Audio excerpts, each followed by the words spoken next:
നമസ്കാരം. പശ്ചിമേഷ്യ അതീവ ഗുരുതരമായ സാഹചര്യത്തിലൂടെയാണ് കടന്നു പോകുന്നത്. ഇറാൻ പരമോന്നത നേതാവ് കൊല്ലപ്പെട്ടതും അതിന് പിന്നാലെ ഇറാൻ നടത്തിയ തിരിച്ചടികളും ഗൾഫ് മേഖലയെ യുദ്ധഭീതിയിലാഴ്ത്തിയിരിക്കുകയാണ്. അടക്കമുള്ള രാജ്യങ്ങളിൽ ഇതിനോടകം തന്നെ എമർജൻസി അലേർട്ടുകൾ പുറപ്പെടുവിച്ചു കഴിഞ്ഞു. ഈ ഘട്ടത്തിൽ ഗൾഫിലുള്ള ലക്ഷക്കണക്കിന് മലയാളികൾ പരിഭ്രാന്തരാകാതെ എന്തൊക്കെ മുൻകരുതലുകൾ എടുക്കണം? പ്രവാസികളുടെ സുരക്ഷയ്ക്കായി നോർക്കയും ഇന്ത്യൻ എംബസിയും നൽകുന്ന നിർദ്ദേശങ്ങൾ എന്തൊക്കെയാണ്? നമുക്ക് പരിശോധിക്കാം.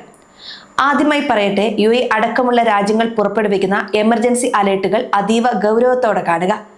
മിസൈൽ ഭീഷണിയുണ്ടായാൽ ജനലുകളിൽ നിന്നും തുറസായ സ്ഥലങ്ങളിൽ നിന്നും മാറി സുരക്ഷിതമായ കെട്ടിടങ്ങളിലേക്ക് മാറുക.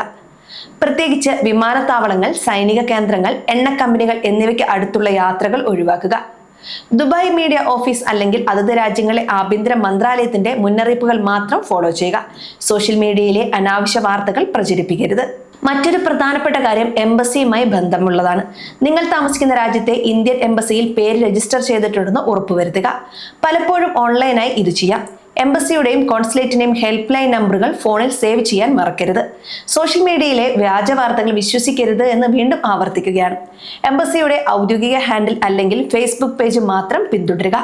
അടിയന്തര സാഹചര്യത്തിൽ എവിടെ റിപ്പോർട്ട് ചെയ്യണം എന്നതിനെക്കുറിച്ച് കൃത്യമായ ധാരണ വേണം. പാസ്പോർട്ട്, വിസ, സിവിൽ ID എന്നിവയുടെ ഒറിജിനൽ എപ്പോഴും കയ്യെത്തും ദൂരത്ത് ഉണ്ടായിരിക്കണം. ഡിജിറ്റൽ കോപ്പികൾ എല്ലാ പ്രധാന രേഖകളുടെയും ഫോട്ടോ എടുത്ത് ഗൂഗിൾ ഡ്രൈവിലോ ഇമെയിലിലോ സൂക്ഷിക്കുക. നാട്ടിലുള്ള ബന്ധുക്കൾക്കും ഒരു കോപ്പി അയച്ചു കൊടുക്കാൻ മറക്കരുത്. എക്സിറ്റ് പെർമിറ്റോ മറ്റ് നിയമപരമായ തടസ്സങ്ങളോ ഉണ്ടെങ്കിൽ അത് മുൻകൂട്ടി പരിഹരിക്കാൻ ശ്രമിക്കുക. പാസ്പോർട്ടും വിസയും അടങ്ങുന്ന ബാഗ് എപ്പോഴും കൈവശമുണ്ടായിരിക്കണം. വിസ കാലാവധി തീരാറായവർ എംബസിയുമായി ബന്ധപ്പെട്ട് നിയമോപദേശം തേടണം. അതുപോലെ തന്നെ പണം കൈകാര്യം ചെയ്യുന്നതിലും അതീവ ജാഗ്രത വേണം. കുറച്ച് ലിക്വിഡ് ക്യാഷ് എപ്പോഴും കരുതുക. ATMകൾ പ്രവർത്തിക്കാത്ത സാഹചര്യം ഉണ്ടായേക്കാം. ബാങ്ക് അക്കൗണ്ട് വിവരങ്ങളും പാസ്വേഡുകളും കൃത്യമായി സൂക്ഷിക്കണം. ഫോൺ എപ്പോഴും ചാർജ് ചെയ്ത് വെക്കണം. ഒരു പവർ ബാങ്ക് കരുതുന്നത് ബുദ്ധിയാണ്.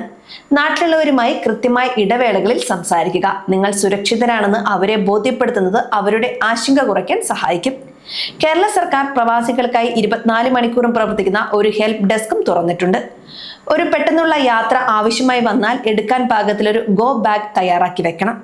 അതിൽ നിർബന്ധമായി ഉണ്ടാകേണ്ട കാര്യങ്ങൾ എന്തൊക്കെയാണെന്ന് ഇനി പറയാം. കുറഞ്ഞത് 3 ദിവസത്തേക്കുള്ള മരുന്നുകൾ, ഭക്ഷണ സാധനങ്ങൾ കരുതണം. അതിനുള്ള ഡ്രൈ ഫ്രൂട്ട്സും ബിസ്ക്കറ്റും ഒക്കെയാണ് കൂടുതലായും കരുതേണ്ടത്. അതോടൊപ്പം തന്നെ കുപ്പിവെള്ളങ്ങളും കരുതുക. അത്യാവശ്യം വേണ്ട വസ്ത്രങ്ങൾ, ഇതെല്ലാം ആ ബാഗിൽ കരുതിയിരിക്കണം. പ്രവാസികളെ പോലെ തന്നെ സമ്മർദ്ദത്തിലുള്ളവരാണ് നാട്ടിലുള്ള കുടുംബവും. അനാവശ്യമായി ഫോൺ വിളിച്ച് അവരെ പരിഭ്രാന്തരാക്കരുത്.